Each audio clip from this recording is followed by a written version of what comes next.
Hello, everybody, and welcome to the Pies Nation podcast, where the pies are hot and the drinks are cold. I'm Nicholas Sacco, your host once again, and we are back for the first episode of Season 7, or episode 174, if you're counting from the beginning. We are rested, we are refreshed, we are rejuvenated and ready to tackle whatever 2025 may bring to us.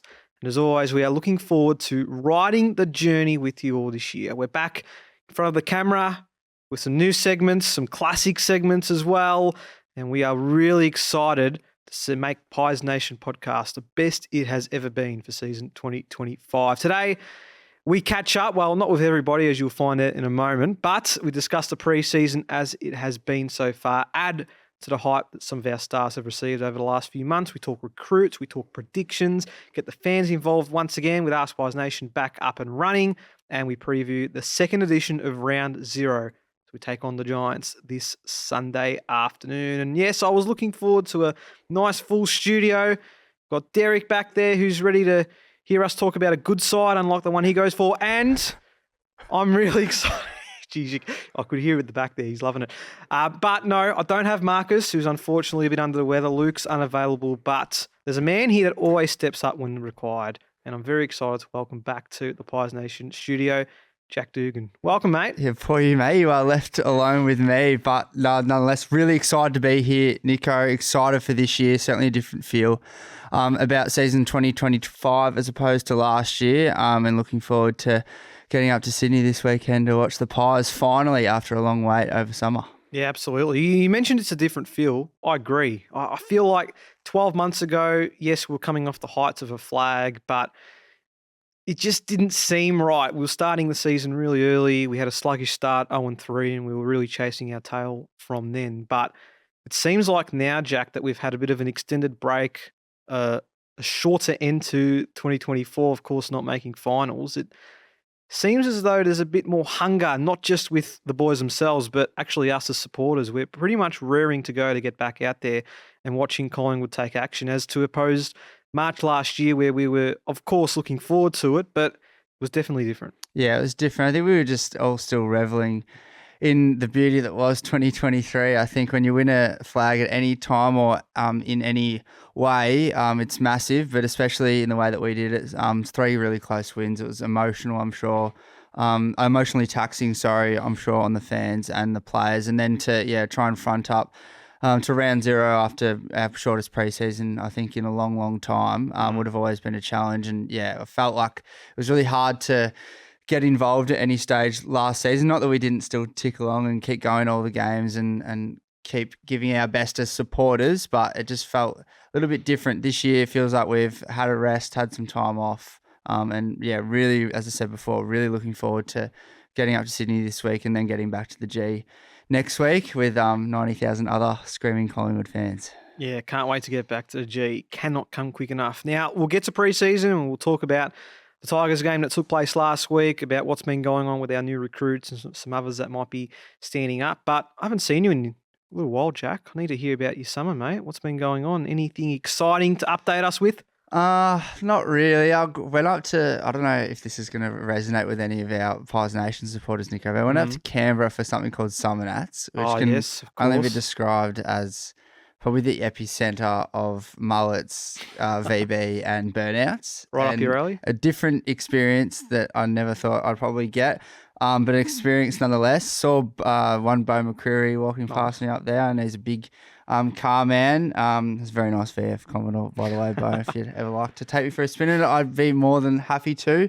But yeah, that was really cool. And then shot up to Queensland and spent some time with my mum and the family up there, which was really, really nice. And then all of a sudden we're back into it. All of a sudden it's March again, and we're off and running into another year. It comes quickly, doesn't it? Well, actually, we did catch up over the summer. We were there on the famous day 5 at the MCG for Australia-India Test match. What an afternoon that was. I think we were ready to concede the day, and we were going to go home at about 4 o'clock when we were only 3 wickets down, in terms of India being 3 wickets down, but it just happened in such a flurry. That was a pretty good night. Well, it was great. It was a great day at the cricket, but we were the curse, I think, early doors. We Yes. got up to go get a drink or something in the first session and missed the first 2 wickets of the day. We then decided that we weren't going to move again. I got up the over before lunch and we got another wicket. And then in the second session, I decided, right, I'm not leaving my seat. I will not miss the next wicket. Sure enough, we go through the middle session wicketless, but lucky enough to see them storm home with 7 wickets in what really was a historic test match at the MCG. Yeah. I think there was like 70,000 people there on that last day. Nuts. A good 45 to 50,000 would have been Indian fans, which just made the experience like unique in itself. And yeah, it was really good, mate. It was good to see. What about your summer, Nico? How was your summer? Oh, not that exciting, to be honest. I mean, that was a great day with the cricket, no doubt. But I spent most of my summer on the couch, having gone under the knife doing ACL surgery at the end of Jan. You may have heard me talk about it last year and decided to go get it fixed. So got to get a bit more of an understanding now. Not that I didn't have any, sympathy of what players have to go through when they go under something similar, but now having had the operation and being 5 weeks post-op, it's definitely an interesting feeling, and the recovery process is going to be a long one, but had to get it done. I'm still young. I want to be able to get out there and run, maybe not play for Collingwood anytime soon, but hoping to get myself fit and firing again and start jumping before I know it. So unfortunately, mate, hasn't been much more than just lounging around, getting the swelling down, still a bit hobbling. So it's a slow process, but we'll get there. We'll be all right. So we get Sacco and Jared Wade's fitness report soon, expected 10 to 12 weeks out. What are we thinking? I was waiting to see him give me a mention. Unfortunately, it hasn't come through. But yes, I think it's a good 9 to 12 months for me before I even think about coming back to sport again. So we'll have to take it easy. But I'm still good enough to sit here and talk Collingwood with you all. So that's what I'm very excited about. But that's pretty much my summer. Let's get to what Collingwood's summer looked like. Of course, pre-season was well and truly into the thick of it. Pretty much by the end of November, there was a lot going on, a lot in the trade period. We'll get to our new recruits shortly, but in terms of our pre-season, Jack, obviously we've taken some time to ourselves, which is fantastic. But looking from afar, what's your generic summary of how things have tracked from a Collingwood point of view over the last few months? I think pretty good. I think we were active in the trade period, Nico. I was really happy with our acquisitions, albeit we'll get to a little bit later. I think a couple of them are going to have a fair heavy spotlight on them, especially as many recruits do at this time of the year in the first sort of 5 rounds. But yeah, really happy with our trade period. And again, happy to see, from what you can tell from outside the 4 walls, the training videos, there seems to be a new hunger from the boys. There seems to be, you're getting PBs from blokes like Isaac Quainer, who have taken a little bit of a different approach to this time last year when he was getting PBs in the gym. Now he's getting, more PBs out on the track, has trimmed down a little bit. Big leadership group was one that I thought was worth noting. Give me your opinion on that. I'm not too sure. Obviously, again, not inside the 4 walls, so what would we know? But, Jamie Elliott joining it for the first time. I'm not sure if Dan McStay ever had a leadership position up at Brisbane, but he joins that fold as well. So an interesting one. Good core group of leaders, though. We're very lucky to have the personnel that we do at Collingwood. And, yeah, hopefully, big leadership group means big success. Well, Nick Dacos elevated to vice captain, so I think that just means he's not too far away from taking the mantle once Darcy decides to give it up, which is very exciting. But overall, a pretty strong leadership group when you look at things and our ambitions for 2025. You mentioned about the hunger of players, Jack. I remember having this exact same conversation with you 12 months ago. There were reports in the media that this is the best team that have come off a premiership we've seen. Back-to-back is certain. Everybody's hungry for it. And of course, we started 0-3 and we were behind the 8 ball ever since.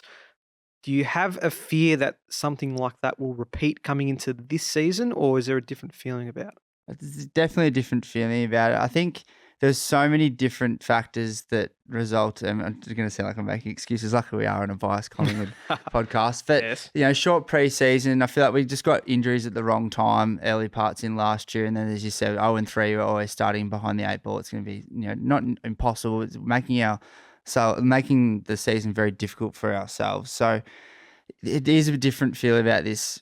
The one thing about our game, I think we get, if everyone gets too wrapped up in what the media's got to say in March, like no one would have had Brisbane winning the flag by 10 goals in August last year, let alone, in March. So a lot can happen and a lot can transpire between now and September.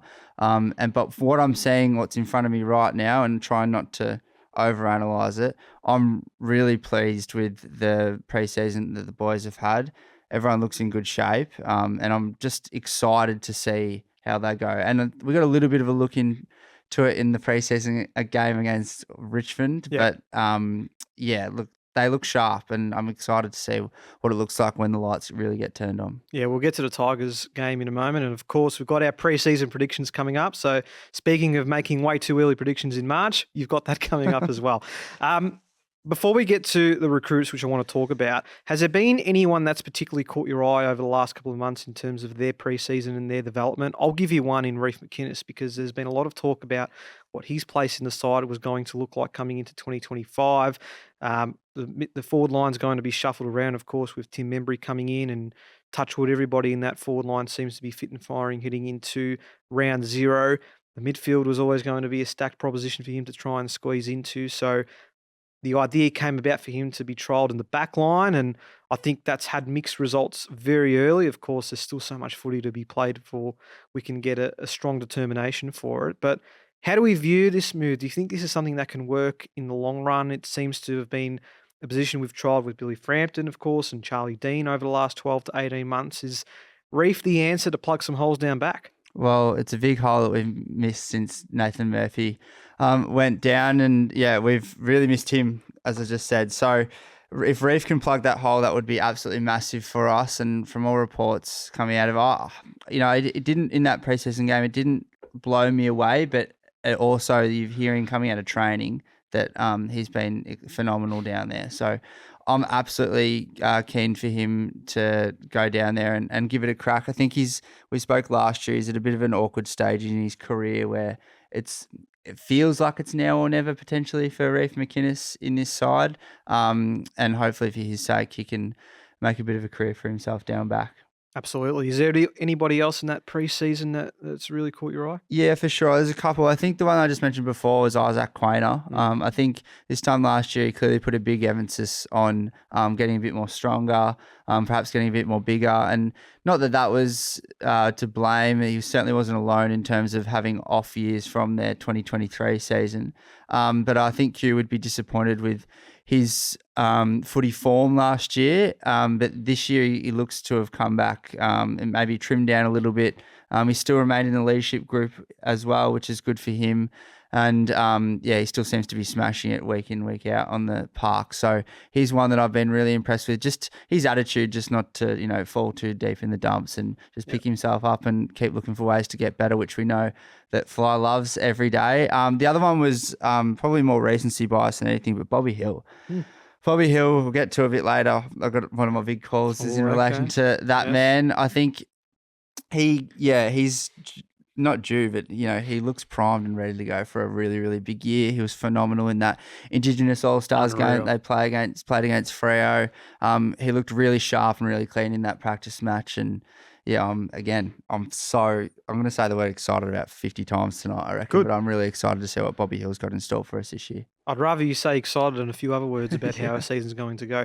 You mentioned Quainer as well. I think he spoke publicly either today or over the weekend how he felt he put too much pressure on himself last year and feels like he needs to just find that enjoyment in his football again. And I think if there's one coach that can get that out of him again in 2025, it's Fly. So I'm really excited to see how that partnership goes.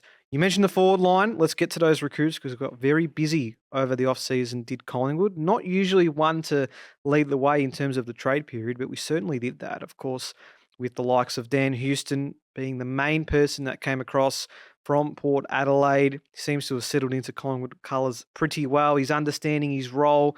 He's just so efficient coming off half-back and showed in the game against Richmond he's got an ability to hit the scoreboard as well. He had 22 touches and 5 rebound 50s against the Tigers. what are the prospects of Dan Houston, you feel, in terms of his impact for Collingwood this year? Well, he was one I touched on at the start of the pod, Nico. I think he definitely comes into this year under a fair bit of pressure. I think anytime a player who comes to Collingwood, especially with, a resume that includes all Australians, finals wins, playing in big games, and then they come and play for the biggest club in the comp, it's going to definitely come with pressure, and it's mounting on him, I think. But in saying that, extremely blown away with his performance in the Pracky match. Little bit down in that Gold Coast Brisbane setup up there, but was exceptional against Richmond. And yeah, I think Dan Houston's impact is not just centered around Dan Houston. I think what he unlocks for a few of our other players is going to be big. A half back line is going to look a lot different this year with no Johnny Noble down there. So we're going to have to do a fair bit of reshuffling. And I think he unlocks the ability for, a Josh Dacos to play a different position and play it well. I thought, again, he looked really, really sharp last Wednesday night. So I think Dan, as much as Dan's big boot and cleanliness is going to really shine through, I think what he's going to unlock for other players is going to be huge as well. Absolutely. He was third in the comp last year for average rebound 50s and inside 50s. So that's also a very great stat to come into the Pies with. And we're excited to see what he can bring to the table with his dashing pace and his efficiency.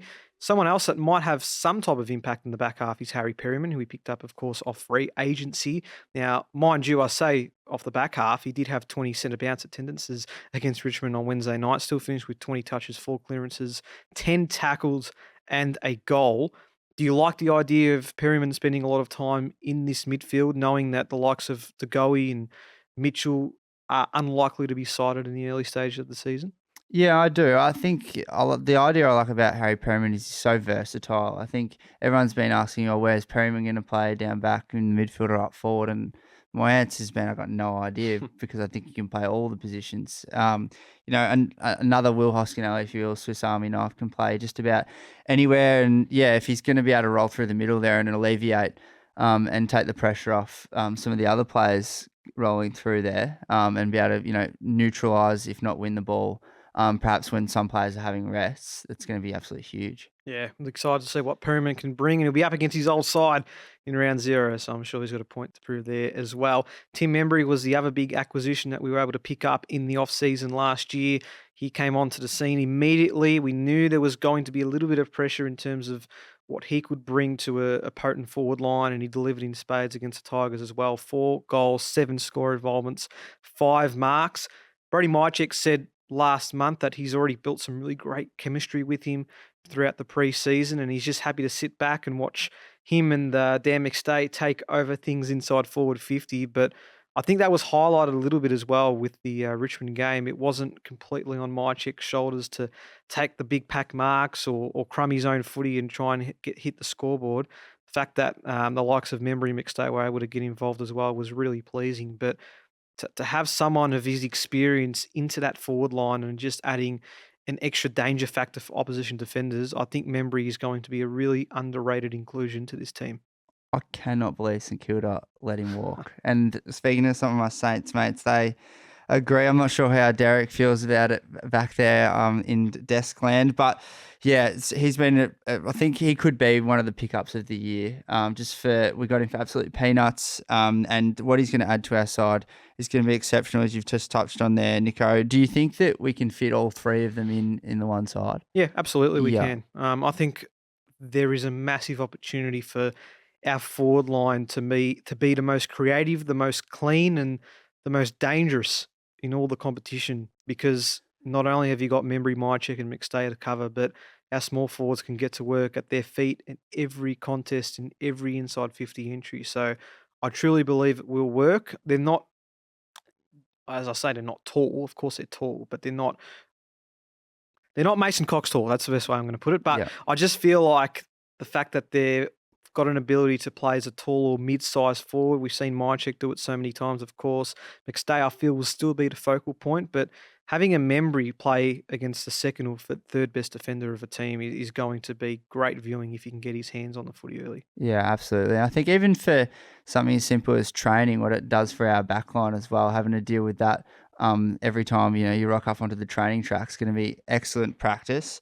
But yeah, I think we also got a really good look last year on how small you can look when you don't have a target up forward. We got found out, especially for that middle part of last year when Checkers was sort of in and out of the side due to injuries, and couldn't quite get himself right. And we had Kruger and stuff rolling through there before McStay eventually came back. And fingers crossed they can all stay fit and firing. But if the worst case scenario does happen and we do happen to lose one of them, it's nice. I think Tim Emery offers a bit more cushioning and relieves the pressure off a Dan McStay or a Brody Myercheck's shoulders. Absolutely, and that's what we're looking forward to. Having that contingency in place a little bit, I think, will benefit Fly and the coaching staff. Let's look at that Tigers game in a little bit more detail. Now, not too much you can take away from it being A, a preseason match, but B, the fact that Richmond are going to be atrocious this year, which I don't mind after seeing them win the better part of 3 flags in the last decade.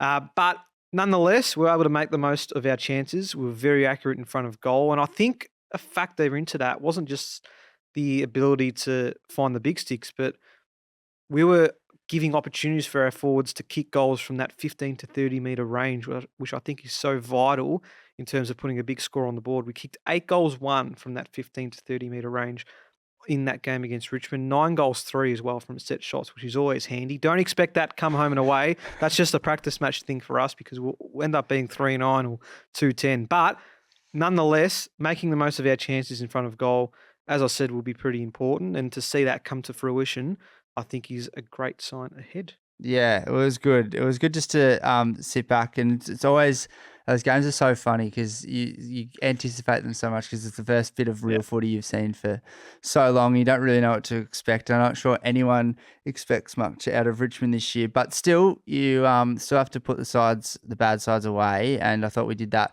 really well. It was interesting to see a score from multiple modes as well. Obviously, our trademark half-back run looked as sharp as it has under Fly McRae, but also, a fair bit of centre clearance work. We did let the Tigers in the early stages of the game, I thought, still get a fair bit of ascendancy in the centre bounce, and it'd be interesting to see what a team with a bit more experience and a bit more class can do to us in terms of transitioning that centre clearance into scoreboard pressure, and then thus how we react to that. But look, overall, really, really impressed. Again, going back to Dan Houston and Harry Perriman, we tried them out in multiple positions on the ground, which means that we can change it up a lot more mid-game, which, if we're in trouble later in the season, we need to change something, that's great. We can trial different things, I think makes us a little bit harder to play against if you're trying to prep for blokes that can play, 2 or 3 positions, and you're not really too sure who to send to them. It's causing lots of headaches for the opposition coaches for sure. 10 individual goal kickers we had in that game against Richmond as well, so that's a positive. You're right, you're spot on. Lost the clearances by 5, but we did have more inside 50s and we're pretty accurate, which blew them away pretty early. So great to see. 2 players I wanted to highlight from that Richmond game before we move on. One of them being N. Dacos. Don't know if you happened to watch his game for the first 3 quarters. If you didn't, you must have been blind because he had the ball on a string, 32 touches in 3 quarters. Are we getting a bit of foreshadowing in terms of seeing Dacos potentially play his best season yet in Collingwood colours, which is insane to imagine considering the 3 he's already produced for us? Oh, it would be ridiculous.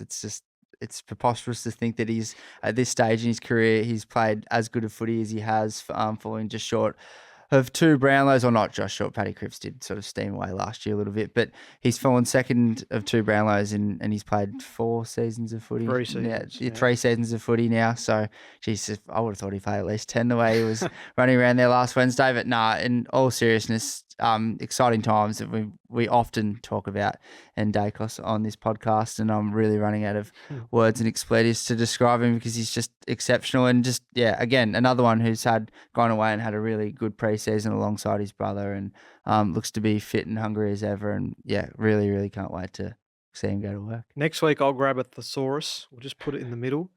And every time we need a new word for Nick Dacos, we'll just go and grab one because you're right. It's exceptional. I know preseason, don't get hyped, just relax. It's only February, but to see the way that he went about his business again was just it just made me more excited for Collingwood to come back because you've got someone like Nick Dacos leading away. That's despite having a slightly interrupted preseason as well with his injury concerns and the issues that he was potentially facing in the long term as well. Yeah, absolutely. I think that's something that a lot of people forget about Nick is we talk about, everyone pumps him off as a Brownlow favourite and one, but he's actually, if you look at his career to date, he has spent a significant amount of time off with some significant injuries. We forget that we only got him back just for that prelim in 2023 with a pretty serious knee. So, yeah, he's going to be one to watch and one that potentially we might have to manage throughout season 2025. Who knows if he gets to that stage, but fingers crossed he can stay fit because, to say that he was integral to this side would be the grossest understatement of all time, I think. The other man I wanted to mention from last week's game was one of my favourites of all time, Steele Sidebottom. We spoke about Harry Perryman playing a lot of time in the midfield with 20 centre bounce attendances, but Steele Sidebottom played pretty much as a pure inside midfielder for the majority of that game. We saw him have that tagging role at the back end of last year, and that sort of rejuvenated him a little bit in that area of the ground. Can we expect Steele to be a mainstay in that midfield, at least for the early parts of the season? Yeah, I don't see why not. I think we've just got so many different midfield combinations and various little combinations around the ground that you've got to expect blokes like Steele, even Pendles as well, to roll through there at some stage.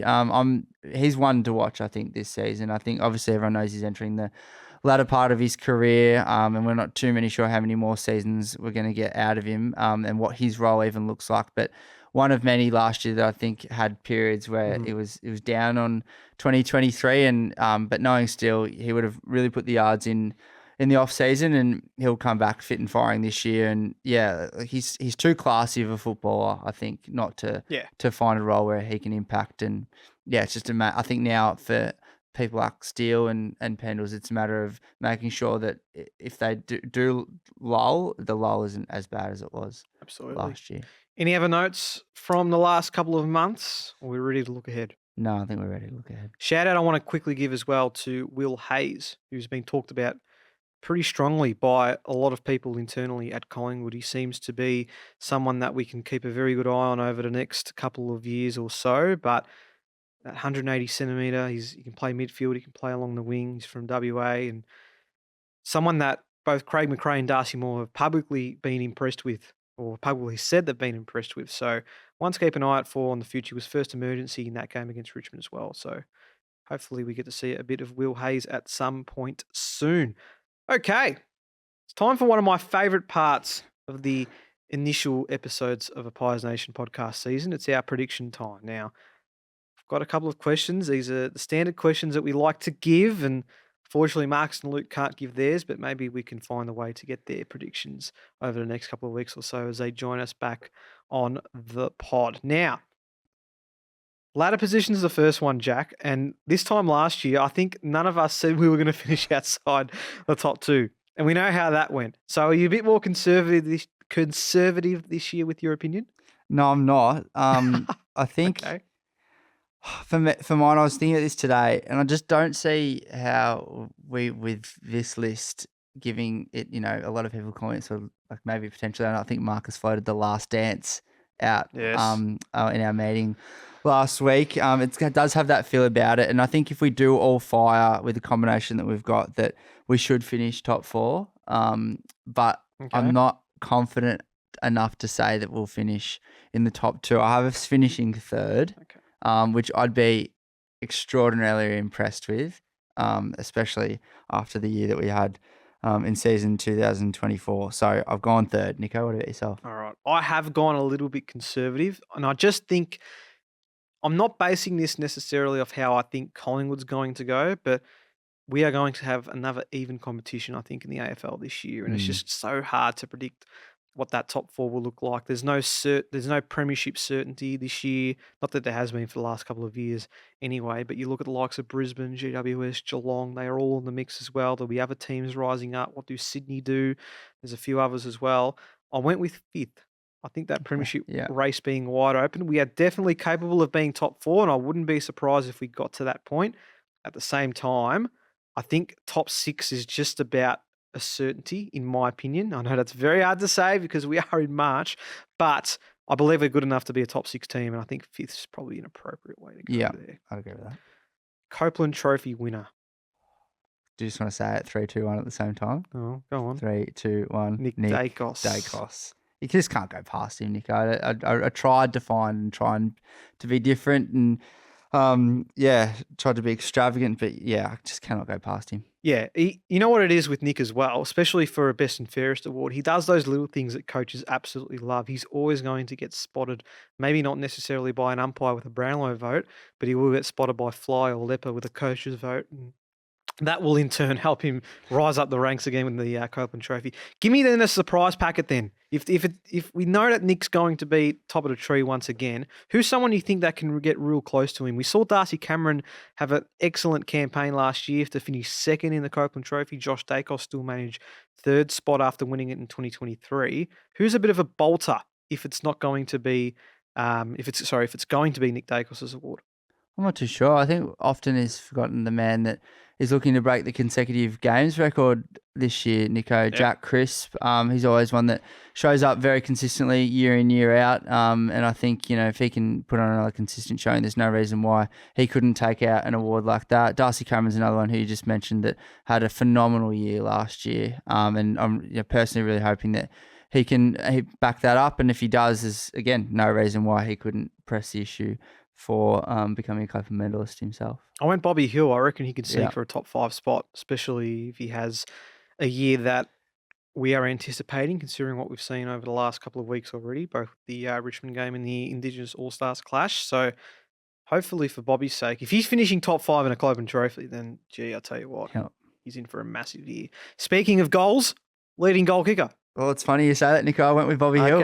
I've gone with Bobby Hill. I just think if with the extra tool, we should say, that we've acquired in Tim Membry, if we can keep those 3 boys fit and firing for the whole year, I think there's going to be a lot of goals on offer for the small blokes. And I think Bobby Hill is the person to lead that charge, just with the form he's been in the off season. And again, recency bias there. And he has sort of been the only one that we've seen in lights really since that game against Melbourne last August. But I think he's, primed for a really huge year. He's, going to be exceptional. What about yourself? Very good. It's time. It's time for Dan. It's time for Dan McStay to show us why we brought him across from the Lions. He can be forgiven for the first couple of years with a lot of injury concerns, but I think this is the season we get the full and best version of Dan McStay. I think he'll have incredible support inside 50. That's going to aid his charge towards a really big goal tally. I feel like he's going to be as motivated as ever, not only coming off a 2023 flag that he unfortunately wasn't able to be a part of, but seeing as he missed so much of 2024 and wasn't able to help influence us sneaking our way into finals, of course, just missing out. So with a full preseason, some good signs early, I think Dan McStay is primed to have an incredible year in front of the Big Six. So I'm anticipating a big year for him. Dan McStay is my leading goal kicker. All right. This is always a fun one too. Who is it a big year for in 2025? Our captain, Darcy Moore. Okay. That's who I've gone for, Nico. I love Darcy. I think he embodies everything that the Collingwood Football Club is trying to be and is being and has been under Craig McRae. He's a phenomenal leader and phenomenal, I think, person, but had a down year in a football sense, I think, last year. And I think that went on notice for the whole of the AFL comp and probably got thrown into the same sort of thing. Lost Murph, lost a key part of his back line. Things got thrown out of whack a little bit, but I'm really would love to see him lift this year. I think looking back on 2023, and we do have to move past that period in time, but he was some of those games when he was, running off his opponent and taking marks and playing his game. I think that's an integral part to Collingwood being a premiership team in 2025. Yeah, I just think if we're going to go ahead and win this thing, we need a big lift out of our captain, Darcy Moore. Love it. I went with 2 because I couldn't split Ed Allen. I think he is going to be someone that makes that jump. I feel a little bit similar to how we felt with Finn McRae 12 months ago, but at the same time, it's a different feeling because Ed has shown his worth. I think his potential is sky high. I think he didn't get much of a run at it last year for different reasons. I know he was able to come in and fill some holes when we did have some injuries, but I think he's got so much potential to be a really key, influential player in this side. And it wouldn't surprise me if we see him feature in the early rounds of the season as well. I think he's got the capability to really take his game to the next level. I think he's going to have excellent leaders on field that are going to get him towards that next step. And I just really like the prospect of him being in our side in the near future as well. So Ed Allen's one. The other one I went with was Lockie Schultz because I think the pressure is a little bit off him now. And I don't mean that with any disregard other than the fact that there was so much hype about Lockie coming into our system last year. He was our main recruit, main trade piece that we were able to pick up after winning a flag. There was so much expectation and hype onto him. Didn't deliver probably to the standards that he would have liked. Still had some nice moments, but in terms of what we were probably expecting him to bring to the table, probably didn't get to that point.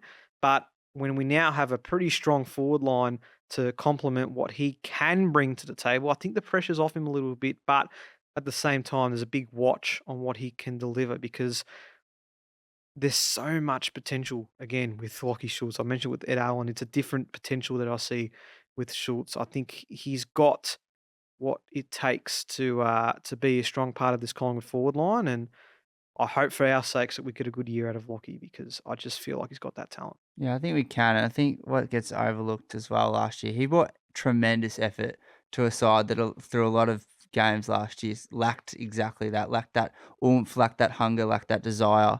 And he came in and, yeah, he didn't hit the scoreboard as much as we would have liked, but he, was still running his opponents down, laid a lot of smothers. He would have had to lay the most smothers for our side last year by the country mile. I don't know what the stat is, but yeah, if he can, somehow translate that effort into, getting on the scoreboard a bit more, he'll be absolutely fine. And yeah, looking forward to a big year from Shoot Up. Couldn't agree more. Record 6 games. This is probably one of the toughest ones to predict because we've got such a thought process about it, and then we end up having pie on our faces because we're either 0-6 or 6-0. Let me get your thoughts on the first 6 games, which are the Giants, the Power, the Bulldogs, and we've got the bye, and then we come back to Carlton, Sydney, and Brisbane.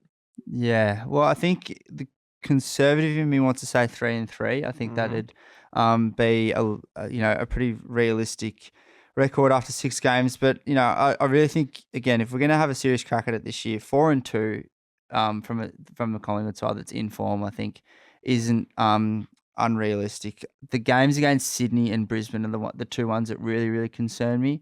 GWS, I think you had spoken to me 2 weeks ago, and we'll get to that a little bit later, I'm sure, but I would have said that we were going to be in a bit of trouble this week, as they were lauded to be sort of one of those teams that very much in the premiership contention window, but the last couple of weeks have maybe seen as a little bit of opening there for us to go up there and get the points, and then we come back and play Port Adelaide at home. That's a should-win game. Likewise with the game against the Bulldogs, I think, the following week.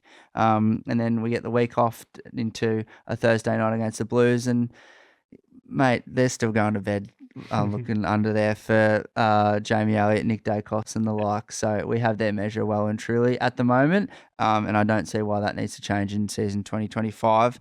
But yeah, as I said before, the danger games for mine are Sydney in neutral territory in the Adelaide Oval. I think we'd almost be preferring to play them at the SCG, a ground that we have a reasonable record at. And then, of course, Brisbane, who are the reigning premier on a deck that they absolutely love up there at the Gabba. It's quick, it's fast. A couple of years ago, went and saw them live. And, yeah, they're not unbeatable up there, but, yeah, they're pretty good. Similar thought process, Jack. Great minds. I went 4-2 as well, with the danger games being the Swans and the Lions. Now, it's a very difficult first 6 games. We're playing 6 finalists coming off a 9th place finish. 3 of those games being away or on neutral territory. That's a very tough ask for this Collingwood team. I think we're capable of getting those wins early. Now, keep in mind, there's been some big injury hits to some of those teams we've just mentioned, of course. Zach Butters with the Power, Marcus Bontempelli, of course, with the Western Bulldogs, Tom Green for the Giants. I think obviously that gives us a little bit of an upper hand, but at the same time, we're missing some stars of our own, mainly Jordan Dugan and Tom Mitchell, which we'll get to in the GWS preview. But I think a big start is crucial for us. I mean, that's pretty obvious, but knowing how much it was detrimental to us last year when we were 0-3, I think it needs to be a solid beginning to our premiership campaign if we have any chance of being there on the last Saturday in September. So I think going 4-0 is achievable before maybe having those two tougher games then to face in terms of the Swans and the Lions. I know I don't want to sound too biased, but I can't see anything major disrupting us from going 4-0 in that first month unless there is a major injury crisis or there's a lack of confidence or that hunger that has been spoken about all preseason isn't translated on field. Yeah, absolutely. I mean, look, I joked before about Carlton, but they are the other one I think that's going to present a significant challenge for this group if we're in They are due, good aren't they? form. They are. Unfortunately, they are due. They are due to sort of turn the tables and break our hearts instead of us breaking theirs for a change. But they're a side that's been significantly hit with injuries. But in all their hit-outs pre-season have looked exceptional. So they'll be one to watch for sure. And yeah, on a Thursday night, which is an interesting choice for the AFL. Don't like it. I know, neither do I. Don't I think like you reserve these big games for Friday, Saturday night games. Get as many people as possible as you can, because there'll be a lot of people who can't go just due to work commitments. And there's a big difference between 80 and 90,000 people, I reckon. They're having a mare fixture-wise anyway, with the thought of some of the games in opening round being affected by the weather. So Yeah. it's not looking good. Now, there's one more question for the predictions. I'm going to hold that for now because we are going to get to one of our favourite segments, Ask Pies Nation, back for season 2025. So please get involved on Instagram, Facebook, Twitter, YouTube, Spotify, TikTok. We're back everywhere is pretty much what I'm trying to say. So be sure to get involved with all the questions that come through each week from Lukey. And it was spoken about by afl.com.au that had listed us as having the hardest first 7 weeks of the season. Mind you, a reminder, we finished 9th, not in the finals. But what do you think our record will be is what we asked the fans. What's the pass mark? And some very interesting answers coming from all types of fans. So we appreciate all the support that's come through. So let's get a few. Get your thoughts on them, Jack, as we go by. But we'll start with Paula on Instagram. I would be happy, extremely happy with 4-2, but I would also accept 6-0 if the mood struck. So pretty obvious there. But the real Ollie Deng on Instagram, to be frank, must win the first 4 of those 6, as we just discussed before. GWS have looked scratchy in the practice matches, but I wouldn't underestimate them. Port and the Dogs as well. But we will be up there. Honestly, if we are focused, we could win all of them. I don't disagree with that. But also, it could go the other way. And we saw last year just how much, even only 3 games we lost at the start of last year, Nico, and how much that felt like we were just playing catch up for the rest of the year. So a good start is really imperative for a premiership tilt. John on Instagram, looking at our draw and now in good timing, nearly all our opponents have suffered serious injury setbacks.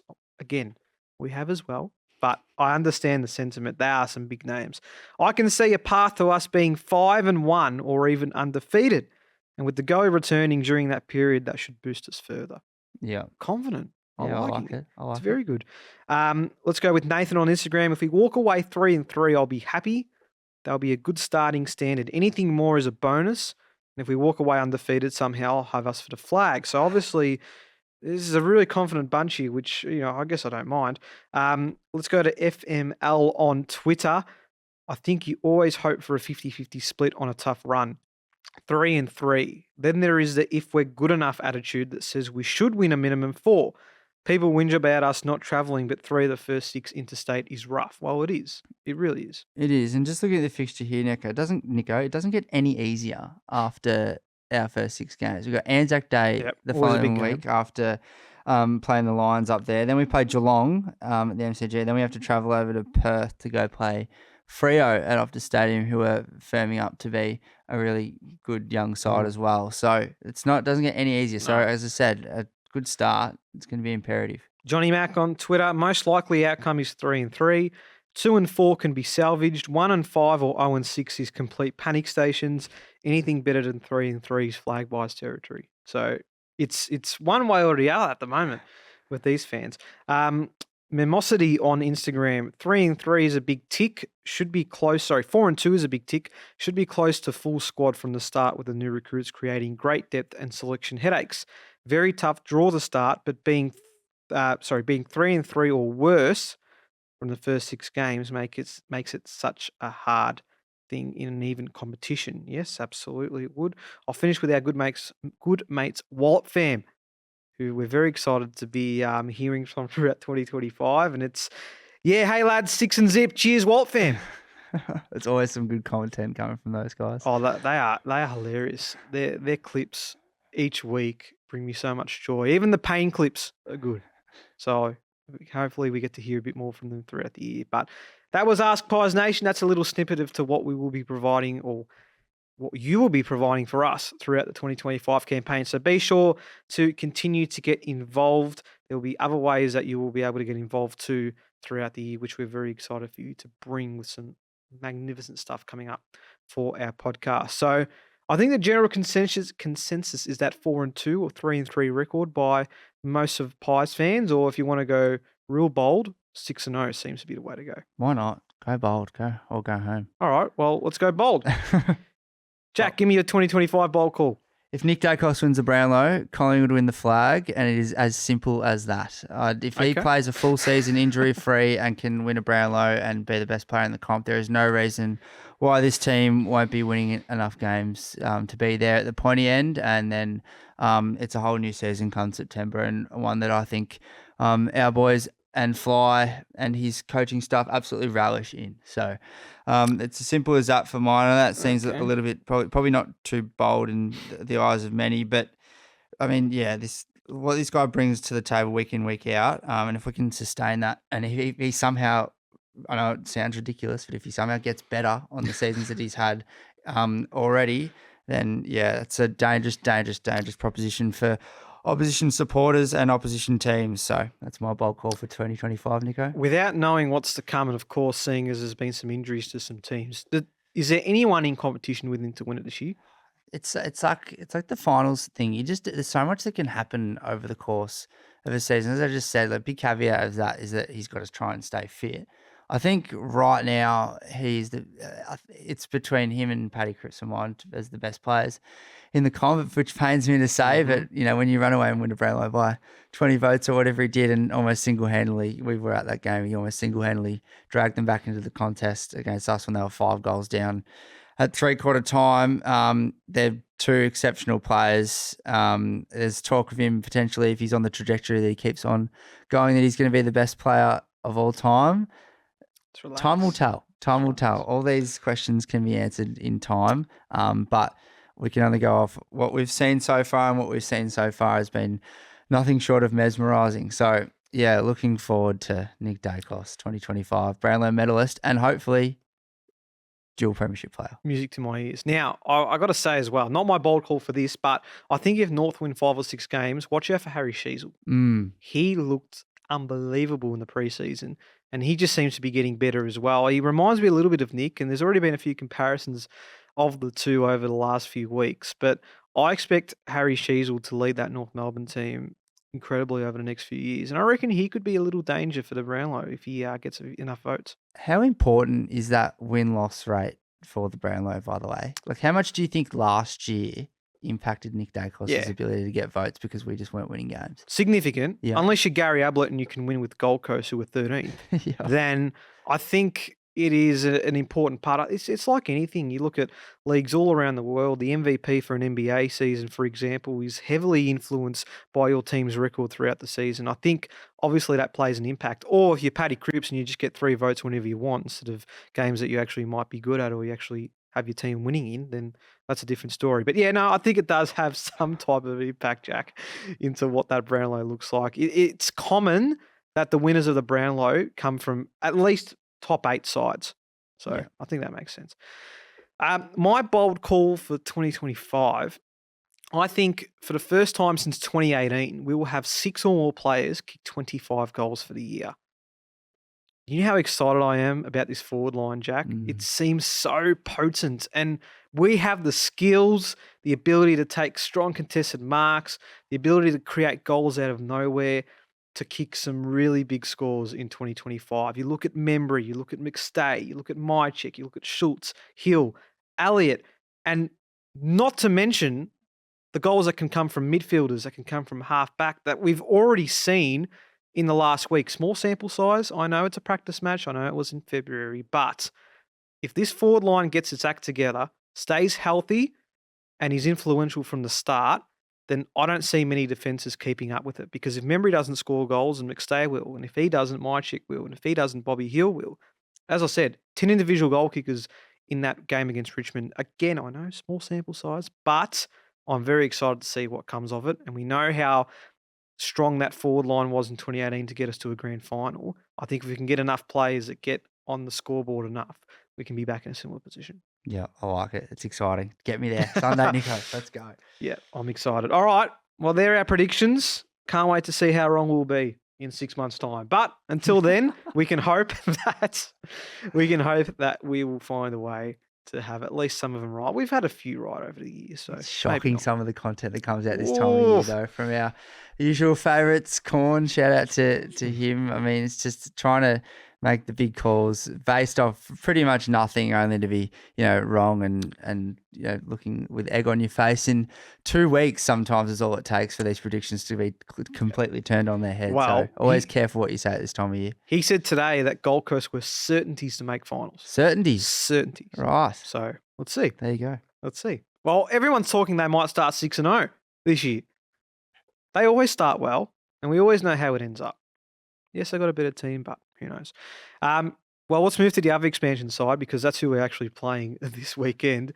It is the Giants again over in Sydney. It's a Sunday afternoon. It is going to be a weird setup because it's opening round again. Before I get to the preview, actually, opening round, yes or no? No, absolutely not. It's talk. I think it provides, if there's a positive, the one positive that comes out to it, provides a great opportunity for the interstate teams and their cities to really shine under an AFL light. Not that they don't get an opportunity throughout the year, things like now like Gather Round and stuff, but I think for places like Sydney and Brisbane, I think last year it was great. They got packed out crowds to both of them, and lots of eyes on TV watching because it's the first games for the year being played for premiership points. But I think it just has a weird feel about it. Not really too sure why it's a thing, apart from the reasons that I just highlighted. I think early doors people were saying it was because the rugby league had chosen to do the Vegas thing, but we don't even play it at the same time and the same week. So that's interesting. But yeah, I think, even though I don't barrack for either side, there's something about that Richmond-Carlton game on the Thursday night. That's when it feels like footy's back. Absolutely. But I'm going to be very lucky to be travelling up there to Sydney this week, which is not something I did last year, sorry. So I can let you know when I get back what it felt like being there. Yeah, we get the first-hand experience from you, mate. Very excited. Now, what does the lead-up feel like then compared to 12 months ago? Because we mentioned it off the top of the show that there was always a different feeling coming into this year compared to last. Of course, coming off a flag in 2023, we felt that we were going to be right up there again, and it was a slow start. And we sort of just let the GWS game off the hook and said, oh, it's okay. It's just a bad game. We'll get back pretty quickly. And, of course, it eventuated to an 0-3 start to the season. How do you feel like the lead-up has been this time around? I feel like we've been, in a weird way, just the boys have gone out there and just got to work. And I feel like that means now we as fans can get excited about, the hunger redeveloping and, the fruits of their off-season labour really coming through in the first few weeks of this season. As we said, I think off the top of the show, we're just so excited for this season. It's such a different feel about last year. We got to revel in a premiership this time last year. It was relaxed. And Lukey and I said multiple times last year, it was almost like we didn't want the season to start because we just didn't want to let go of 2023. And potentially, if that's how the fans are feeling, then maybe that was trickling in to the AFL boys. And again, shortest preseason in a while. Not everyone would have been coming into that season fully fit, and that showed the longer the season went on. So yeah, I feel like probably the one word that keeps coming to mind is just fresh, Nico. Yeah. I think everyone feels fresh, both fans and players, hopefully. And yeah, can't wait. Very nice. Yeah, I think I tend to agree with you. I think that feeling is slightly different, but more beneficial for us. The hunger's back. We don't have the mantle anymore. So we need to go out and chase it again. And I think that's going to get us in good stead and at least a return to the finals. And it starts, of course, this Sunday against a GWS team who were coming off straight set exits, a straight set exit last year, which I think shocked quite a bit of us considering their situation in both those games, but also a pretty poor showing against Carlton in the practice match, which again, I know it's February, can't look too much into it. But have our thoughts on the Giants changed in the last 5 or 6 months after seeing their final series, after seeing their leading? They're not going to have Tom Green, likely not to have Jake Stringer, but a few boys suspended for some things last year. But what are your thoughts on the Giants? Yeah, I think that they were one of those years when footy was getting spoken about, one of those teams, that when footy was getting spoken about in December, that they were, top of mind in terms of a team that can give it a red hot crack this year and a team to be fearful of, I think. They got a really, really good coach in Adam Kingsley, a really good crop of young players and some exceptional, classy senior players that are leading from the front. One, of course, who's going to be missing on Sunday in Tom Green, which is huge in the context of this game. But I have been quite sort of bewildered, really, with their 2 preseason hit-outs. Got absolutely pants by the Swans, and then same result again against the Blues after hearing Adam Kingsley on the radio sound really clear, and he wanted them to fire up for that game, and they didn't give him that. So their start to the year is going to be incredibly interesting. And the feeling I've got now is we might have got them at a good time, I think.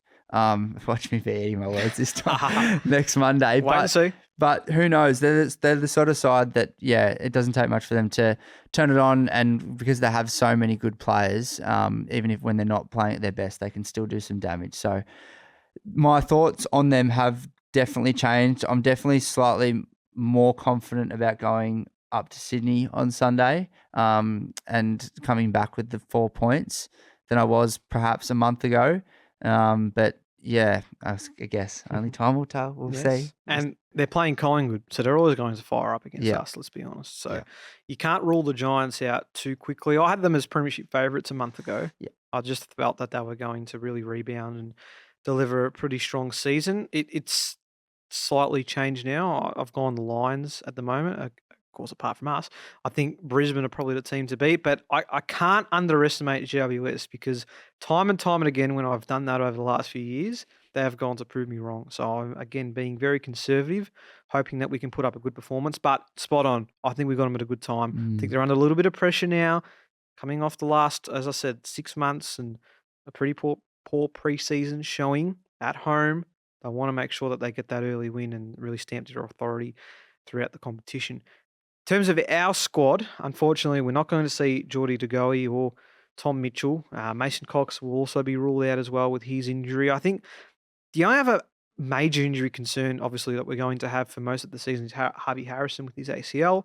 But Braden Maynard seems to be able to play this game. I'm not 100% sure if he will be fit.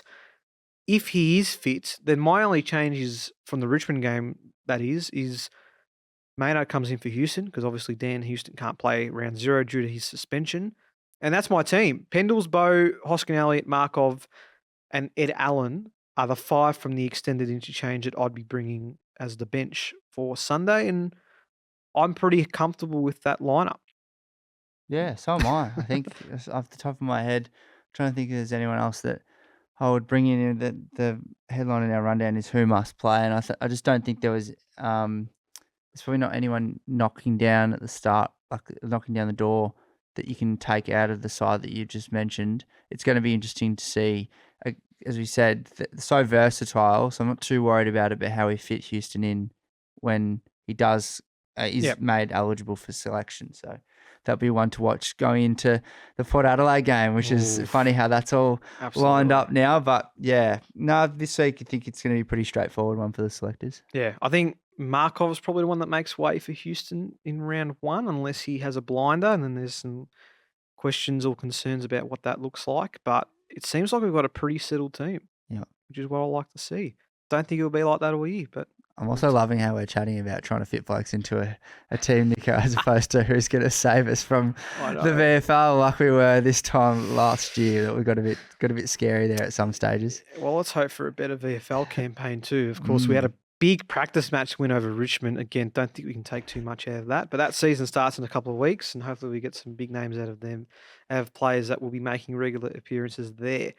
Any other notes from this Giants game you feel like we need to keep an eye out for come Sunday? What will you be looking for most when you make your way over to Sydney this weekend? Well, with Cyclone Ugh. Andrew or Adrian or I don't whatever know. whatever it's called, it'll be Cyclone Collingwood when we go up there to go look for those 4 points. Yes. But I think the weather's going to play a huge role if it's going to be wet. What does that look like for selection? If it's going to be torrential downpour, do we go extremely small? Although, I think the first person we always think of when it's wet is on the chopping block is the big fella, friend of the pod, Yes. and absolute fan favourite, certainly of mine, is Big Meso, but he's already out ruled himself out for a little bit. So yeah, I don't know if we're not like too tall, so I don't see why we'd need to make any sort of dramatic selection changes if it is wet. But no, looking forward to. I actually am, like, on a personal note, I'm looking forward to like the vibe about Round Zero, actually being there live.